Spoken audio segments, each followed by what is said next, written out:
Reading of the day, 17th April 2025.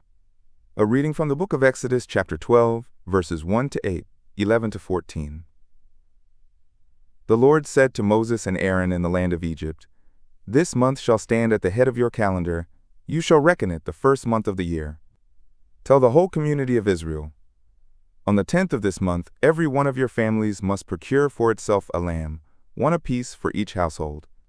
If a family is too small for a whole lamb, it shall join the nearest household in procuring one, and shall share in the lamb in proportion to the number of persons who partake of it. The lamb must be a year-old male, and without blemish. You may take it from either the sheep or the goats. You shall keep it until the 14th day of this month, and then, with the whole assembly of Israel present, it shall be slaughtered during the evening twilight. They shall take some of its blood, and apply it to the 2 doorposts, and the lintel of every house in which they partake of the lamb. That same night they shall eat its roasted flesh with unleavened bread and bitter herbs. This is how you are to eat it: with your loins girt, sandals on your feet, and your staff in hand. You shall eat like those who are in flight. It is the Passover of the Lord.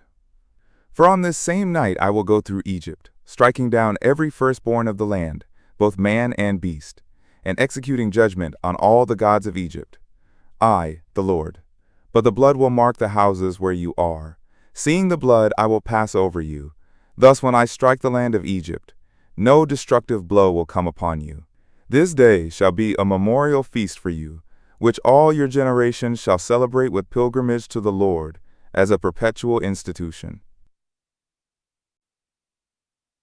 A reading from the first letter to the Corinthians, 11:23-26.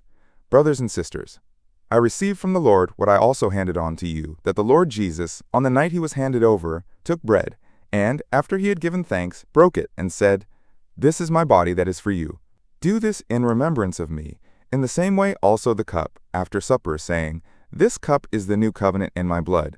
Do this as often as you drink it, in remembrance of me. For as often as you eat this bread and drink the cup, you proclaim the death of the Lord until he comes." Gospel of the Day.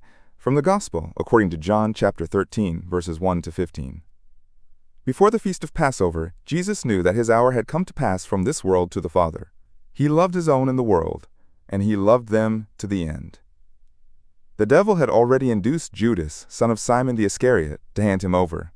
So, during supper, fully aware that the Father had put everything into his power, and that he had come from God and was returning to God, he rose from supper and took off his outer garments. He took a towel and tied it around his waist. Then he poured water into a basin and began to wash the disciples' feet and dry them with the towel around his waist. He came to Simon Peter, who said to him, "Master, are you going to wash my feet?"